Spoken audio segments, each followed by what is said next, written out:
Hello friend, welcome back to Mohan sir की क्लास। Friends, कल हमने पढ़ा था ये हमारा प्रश्न संग्रह 42 मतलब एक्सरसाइज 42, जिसमें से हम लोग ने फर्स्ट सेकंड ये दोनों सम्स जो है वो सॉल्व कर लिए थे। ये प्रश्न संग्रह हमने हल कर लिया था। अभी हम यहाँ पे थर्ड और फोर्थ जो हमारा रह गया था वो क्वेश्चन हम आज यहाँ पे सॉल्व करेंगे। ठीक है, तो चलिए सबसे पहले हम देखते हैं कि क्वेश्चन नंबर थर्ड क्या दिया हुआ है। तो क्वेश्चन नंबर थर्ड है, किसी वृत्ताकार बाग की त्रिज्या 56 मीटर है। एक बाग है जो कि क्या है, वृत्ताकार है, गोल आकार का है, और उसकी त्रिज्या कितनी दी है, 56 मीटर दी गई है। अब बाग के चारों ओर, जो बाग है उसके चारों तरफ 4 फेरों वाली तार की बाड़ लगाने के लिए 40 रुपए प्रति मीटर की दर से कुल कितना खर्चा आएगा। मतलब 1 मीटर का कितना लग रहा है, 40 रुपए प्रति मीटर। प्रति मीटर मतलब 1 मीटर का खर्चा आ रहा है 40 रुपए। तो इस तरह से हमको बाग के चारों ओर 4 फेर वाली तार लगानी है, तो उसका टोटल खर्चा कितना आएगा वो हमको यहाँ पे निकालना है। अब इसी क्वेश्चन को हम इंग्लिश में भी देख लेते हैं। हमारा क्वेश्चन है, the radius of a circular garden is 56 metre. एक गार्डन है, सर्कुलर गार्डन है, जिसका रेडियस कितना दिया है, 56 मीटर दिया हुआ है। What would it cost to put it 4 round fence around this garden at a rate of 40 rupees per metre. तो पर मीटर का कॉस्ट कितना, 40 रुपीज है। तो हमको ओवरऑल मतलब टोटल कितना कॉस्ट लगेगा, पूरा चारों तरफ उसका तार लगाने के लिए टोटल कितना कॉस्ट लगेगा वो हमको क्या करना है, यहाँ पे फाइंड आउट करना है। तो चलिए अब हम इसे सॉल्व कर लेते हैं। तो देखिए हमको क्वेश्चन में क्या दिया है, वृत्ताकार बाग की जो त्रिज्या दी गई है, दैट मीन्स आर रेडियस, वो कितना दिया हुआ है, हमको 56 मीटर दिया गया है। तो सबसे पहले हम यहाँ पे क्या करेंगे, वृत्त की परिधि निकालेंगे। दैट मीन्स हम यहाँ पे क्या निकालेंगे, सर्कमफ्रेंस निकालेंगे। तो चलिए सबसे पहले हम परिधि का सूत्र लगा लेते हैं। क्या है फॉर्मूला, अभी यहाँ पे क्वेश्चन में हमको आर दिया हुआ है, तो हम लोग कौन सा फॉर्मूला लगाएंगे, सी इक्वल टू 2 पाई आर। अगर यहाँ पे डी दिया होता तो यहाँ पे हम कौन सा फॉर्मूला लगाते थे, पाई डी का, लेकिन यहाँ पे डी नहीं दिया है, आर दिया है, तो हम लोग क्या करेंगे, सी इक्वल टू 2 पाई आर, ये वाला फॉर्मूला हम यहाँ पे लगाएंगे। तो चलिए फॉर्मूला की वैल्यू हम पुट डाउन कर देते हैं, जो जो उसका मान है वो लिख देते हैं। 2 गुणे पाई का मान कितना हो जाएगा, 22/7 मतलब 22/7 गुणे आर हमको कितना दिया, 56। तो चलिए अब यहाँ पे 7 से 56 को हम डिवाइड करेंगे, तो 7 1 जा 7, और 7 के टेबल में 58 कितनी टाइम आता है, 8 टाइम आता है, तो लिख देंगे 7 8 जा 56। तो अब यहाँ पे क्या हो जाएगा, 2 इंटू 22 इंटू 8। अभी 2 इंटू 22 ये क्या हो जाएगा, 2 इंटू 22 में 2 इंटू 22 करेंगे तो कितना हो जाएगा, 44। 44 इंटू 8, 44 का 8 में मल्टीप्लाई करेंगे तो कितना आएगा, यहाँ पे हम साइड में मल्टीप्लाई करके देख लेते हैं। तो यहाँ पे हमने मल्टीप्लाई किया तो हमारा आंसर कितना आया, 352। अभी यहाँ पे क्वेश्चन हमको मीटर में दिया है, तो हम लोग आंसर भी किस में लिखेंगे, मीटर में लिखेंगे। तो ये तो हमारा सिर्फ क्या आया, सी मतलब सर्कमफ्रेंस का मान, सर्कमफ्रेंस की वैल्यू मतलब परिधि का मान आ गया है। लेकिन अभी यहाँ पे ये खत्म नहीं हुआ है। तो अभी हमारा ये जो परिधि निकला है, तो ये जो हमारा 352 निकला है, ये क्या है, एक बाड़ में लगने वाली तार की लंबाई है। ठीक है, तो हम लोग यहाँ पे लिख लेंगे। तो देखो हम लोग ने हिंदी में इस तरह से हम लोग को लिखना है, जो हमारी परिधि निकली है उसे हम लिखेंगे एक बाड़ में लगने वाली तार की लंबाई जो है कितनी है, 352 मीटर। अब इसी को जो हमारा सर्कमफ्रेंस निकला है, इसी को हम लोग इंग्लिश में इस तरह से लिखेंगे, length of wire require for 1 round of fencing that is 352 metre. मतलब हमको जो एक राउंड का जो फेंसिंग है, एक बाड़ में लगने वाली तार की लंबाई हमारी इतनी मिल गई है, 352 मिल गई है। लेकिन अभी हमारा क्या है, ये एक राउंड का मतलब एक बाड़ में लगने वाली एक राउंड का इतना खर्चा आएगा। लेकिन हमको यहाँ पे क्वेश्चन में क्या बोला गया है कि 40 रुपए प्रति मीटर की दर से कुल कितना खर्चा लगेगा। तो अभी हम लोग क्या करेंगे, इसमें 40 को मल्टीप्लाई करेंगे, तो उसे किस तरह से लिखेंगे हम लोग। तो देखिए हमको यहाँ पे क्या दिया, एक बाड़ का हमने निकाल लिया था 352, दैट मीन्स हम लोग ने एक राउंड का निकाला है 352। तो अभी एक राउंड का हम लोग कॉस्ट भी निकाल लेंगे। तो यहाँ पे हम लोग लिखेंगे इस तरह से, हिंदी में लिखेंगे एक बाड़ में लगने वाला खर्च। तो जब हम एक बाड़ लगाएंगे उसकी, तो उसमें कितना खर्चा आएगा वो हम यहाँ पे निकाल रहे हैं। That means cost of the 1 round of fence, जो 1 राउंड का फेंस होगा उसका हमको यहाँ पे क्या करना है, कॉस्ट निकालना है। तो हिंदी में हम लोग क्या लिखेंगे, एक बाड़ में लगने वाला खर्च बराबर तार की लंबाई गुणे दर प्रति मीटर। अब तार की जो लंबाई है वो हमने यहाँ पे ही निकाला 352 और दर प्रति मीटर ये हमको प्रश्न में दिया गया है। एक प्रति मीटर का कितना रुपए दिखा रहा है, 40 रुपए। तो यहाँ पे लेंथ ऑफ द वायर कितना है, लेंथ ऑफ द वायर हमने अभी यहाँ पे ही निकाला है, length of the wire 352 metre into cost per metre. Cost per metre हमको क्वेश्चन में दिया हुआ है, दैट इज 40। तो चलिए अब हम लोग यहाँ पे वैल्यू पुट डाउन कर देंगे, मतलब उसका मान लगा देंगे। तो यहाँ पे तार की लंबाई that means length of the wire कितना दिया है, 352 इंटू दर प्रति मीटर मतलब कॉस्ट पर मीटर कितना दिया है क्वेश्चन में, 40 रुपीज। तो 352 का 40 में हम लोग मल्टीप्लाई करेंगे, यहाँ पे हम करके देख लेते हैं। 352 का 40 में मल्टीप्लाई करेंगे तो कितना आएगा आंसर। तो हम लोग ने यहाँ पे मल्टीप्लाई किया तो हमारा आंसर कितना आया, 14,080 रुपीज, मतलब 14,080 रुपए हमारा क्या है, सिर्फ एक राउंड का आया है, मतलब एक बाड़ में लगने वाला खर्च आया है। लेकिन हमको क्वेश्चन में क्या बोला गया है, हमको क्वेश्चन में बोला गया है कि चारों ओर 4 फेरों वाली तार लगानी है। 4 फेरों वाली तार हमको लगानी है। तो हमने कितने का निकाला है, सिर्फ एक का कॉस्ट निकाला है। तो हमको टोटल कितने का कॉस्ट निकालना है, 4 का कॉस्ट निकालना है। यहाँ पे इंग्लिश मीडियम में भी देख लीजिए दिया हुआ है, it cost to put 4 round fence. 4 round का हमने अभी एक ही राउंड का निकाला है, बट हमको क्या करना है, 4 राउंड फेंस का कॉस्ट हमको निकालना है।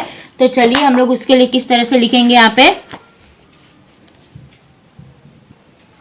तो देखिए हमको 4 का निकालना है, तो लिखेंगे 4 बाड़ को लगाने का खर्च। तो जो भी हमारा एक बाड़ को लगाने का खर्च आया है, तो अगर 4 बाड़ का लगाना है तो उसमें 4 का हम लोग क्या करेंगे, गुणा कर देंगे। मतलब यहाँ पे इस तरह से लिखेंगे इंग्लिश में, cost of 4 round of fencing that is 4 into 14,080 rupees. तो अभी इसका हम लोग क्या करेंगे, गुणा करेंगे। गुणा करने के बाद देखते हैं कितना आंसर आता है। तो हम लोग ने देखिए यहीं पे हम लोग ने 4 से इसको मल्टीप्लाई कर दिया, तो हमारा आंसर कितना है, 56,320 रुपीज, मतलब 56,320 रुपए हमारा ये क्या है, आंसर आया। तो हम लोग लास्ट में आप लोग लिख सकते हो कि यहाँ पे 4 बाड़ को लगाने का जो खर्चा है वो कितना है, 56,320 रुपए। That means cost of 4 round of fencing that is 56,320 rupees. ठीक है, तो ये थर्ड क्वेश्चन आपका इस तरह से है। तो एक एक करते हमको क्या करना है, ये एक एक चीज निकालती जानी है और फिर लास्ट में हमें जो पूछा है वो हम लोग कैलकुलेट कर लेंगे। तो हमारा फोर्थ जो क्वेश्चन है वो 4 क्वेश्चन क्या दिया है, किसी बैलगाड़ी के पहिए का व्यास 1.4 मीटर है। एक बैलगाड़ी है, उसका जो पहिया है उसका व्यास यहाँ पे दिया गया है, मतलब दैट मीन्स यहाँ पे क्या दिया है हमको, डायमीटर दिया गया है। डायमीटर हमको कितना दिया है, 1.4 मीटर दिया गया है। उस बैलगाड़ी को 1.1 किलोमीटर दूरी तय करने में उस पहिए के कितने फेरे लगेंगे। तो अभी हमको यहाँ पे व्यास दिया गया है, तो हम लोग सबसे पहले व्यास का जो वैल्यू है, व्यास का जो मान है उसके हिसाब से हम लोग क्या करेंगे, पहले पाई का मान ज्ञात करेंगे। तो इसको हम लोग एक बार इंग्लिश में भी देख लेते हैं। इंग्लिश में इसका क्वेश्चन क्या दिया है, the wheel of a block cart has a diameter of 1.4 metre. ठीक है, उसका डायमीटर कितना दिया गया है, 1.4 मीटर दिया गया है। How many rotations will the wheels complete as the car travels 1.1 kilometre. Right, तो हमको यहाँ पे सबसे पहले क्या करना है, डायमीटर की जो वैल्यू दी गई है, डायमीटर की वैल्यू पुट डाउन करके हमको क्या करना है, सबसे पहले सरकमफ्रेंस निकालना है। मतलब जो व्यास हमको दिया गया है उस व्यास का मान लेके हमको सबसे पहले व्यास परिधि निकालनी होगी। ठीक है,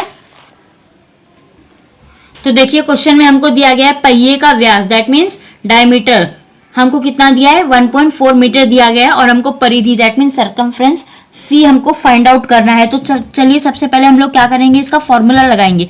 लेकिन आप खुद बताइए यहाँ पे कौन सा फॉर्मूला लगेगा। अगर यहाँ पे डी दिया हुआ है तो क्या हम यहाँ पे C = 2πr का फॉर्मूला लगाएंगे, नहीं लगाएंगे, क्योंकि यहाँ पे हमको R नहीं D दिया गया। तो हम लोग यहाँ पे कौन सा फॉर्मूला लगाएंगे, C = πd। राइट, अब पाई की वैल्यू कितनी है, 22/7, तो 22/7 इंटू डी की वैल्यू कितनी है, 1.4, तो यहाँ पे 1.4 लिखेंगे।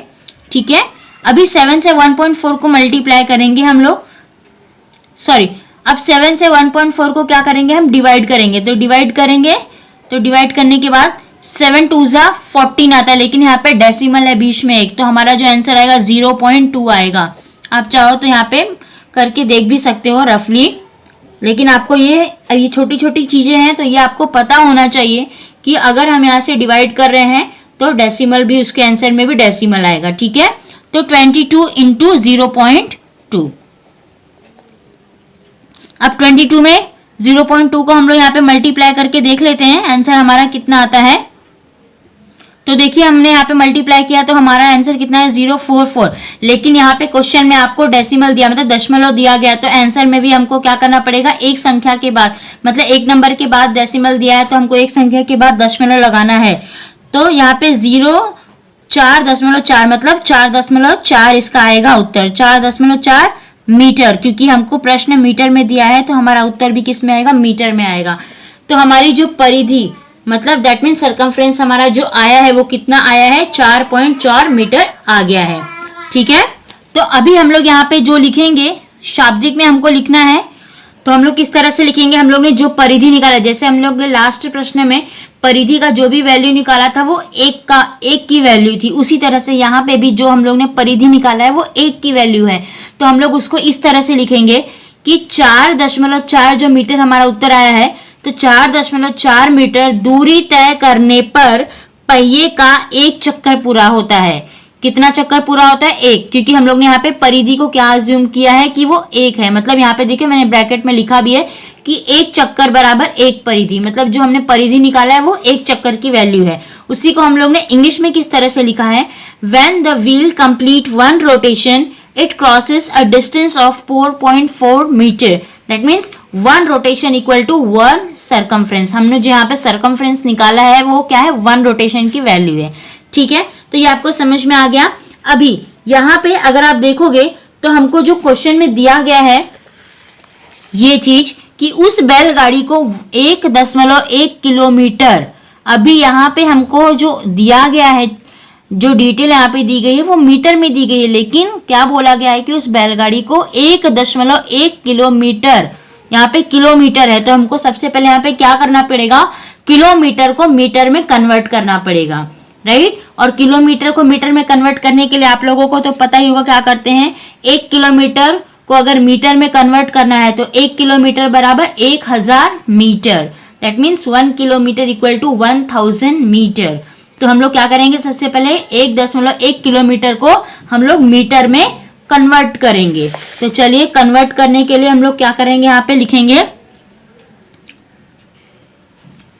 1.1 किलोमीटर बराबर 1.1 को किससे हम लोग मल्टीप्लाई करेंगे, 1000 से मल्टीप्लाई करेंगे। तो 1000 से मल्टीप्लाई करने के बाद अगर आप चाहो तो यहाँ पे मल्टीप्लाई करके देख सकते हो। ठीक है, मल्टीप्लाई करोगे तो आपका आंसर कितना आ जाएगा। और यहाँ पे मैं आपको बताती हूँ, अगर आपको मल्टीप्लाई नहीं करना है तो एक सिंपल सा लॉजिक है, यहाँ पे 1000 से आपको मल्टीप्लाई करना और यहाँ पे 1.1 है, तो क्या करेंगे, जब भी हमको डेसिमल निकालना होता है ना तो 1.10 हमारा क्या हो जाता है, हट जाता है, तो 11 हो जाएगा। यहाँ पे 11 का अगर हम 1 में मल्टीप्लाई करेंगे तो कितना आ जाएगा 11, और 1 0 हट जाएगा तो 2 0 बचेगा, दैट मीन्स 1100 मीटर। अगर आप चाहो तो यहाँ पे मल्टीप्लाई करके देख सकते हो, आंसर हमारा आएगा 1100 मीटर। तो हमारा जो 1.1 किलोमीटर है उसको हमने मीटर में जब कन्वर्ट किया तो हमारा कितना मीटर बन गया, 1100 मीटर बन गया यहाँ पे। ठीक है, अब इसके आगे हमको क्या बोला गया है कि उस पहिए के कितने फेरे लगेंगे। तो अभी यहाँ पे क्या करना है, हमको टोटल निकालना है, टोटल फेरे कितने लगेंगे। तो यहाँ पे हम लोग इस तरह से लिखेंगे, तो हम लोग अभी यहाँ पे क्या लिखेंगे, पहिए के कुल फेरे। अब हमको कुल फेरे निकालना है, तो कुल फेरे मतलब क्या हो जाएगा, हमारा जो अंतर होगा, अंतर मतलब जो अभी हम लोग ने यहाँ पे निकाला है, जो किलोमीटर को हमने मीटर में कन्वर्ट करके जो अंतर निकाला है वो बटे परिधि, दैट मीन्स यहाँ पे इंग्लिश में लिखेंगे total number of rotation equal to distance upon circumference. तो अभी इसके आगे जो है वो सेम यही होगा, अंतर हमने कितना निकाला है 1100, और परिधि हमने कितना निकाला है, यहाँ पे ही हम लोग ने ऊपर निकाला था 4.4 मीटर, तो अभी हम लोग ने यहाँ पे लिख दिया 1100 बटे 4.4।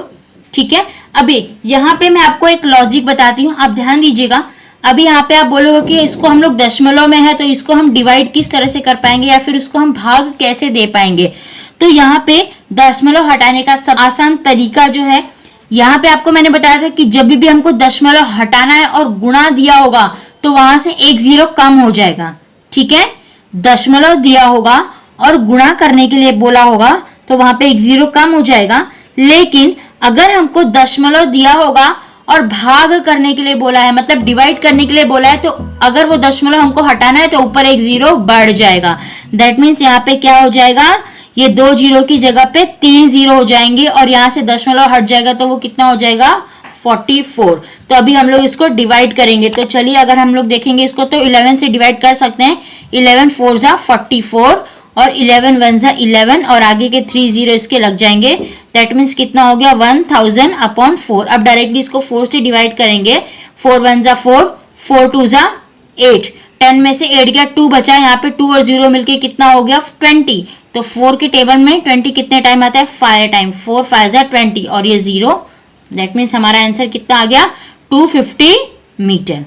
यहाँ पे आपको एक चीज ध्यान रखनी है, अगर हमको दशमलव हटाना है और मल्टीप्लाई मतलब गुणा करने के लिए बोला होगा तो एक जीरो कम होगा, लेकिन अगर हमको दशमलव हटाना है और भाग दिया हुआ है तो हमारा वो जीरो क्या हो जाएगा बढ़ जाएगा। ठीक है, ये चीज आप यहाँ पे ध्यान में रखिए, लॉजिक है।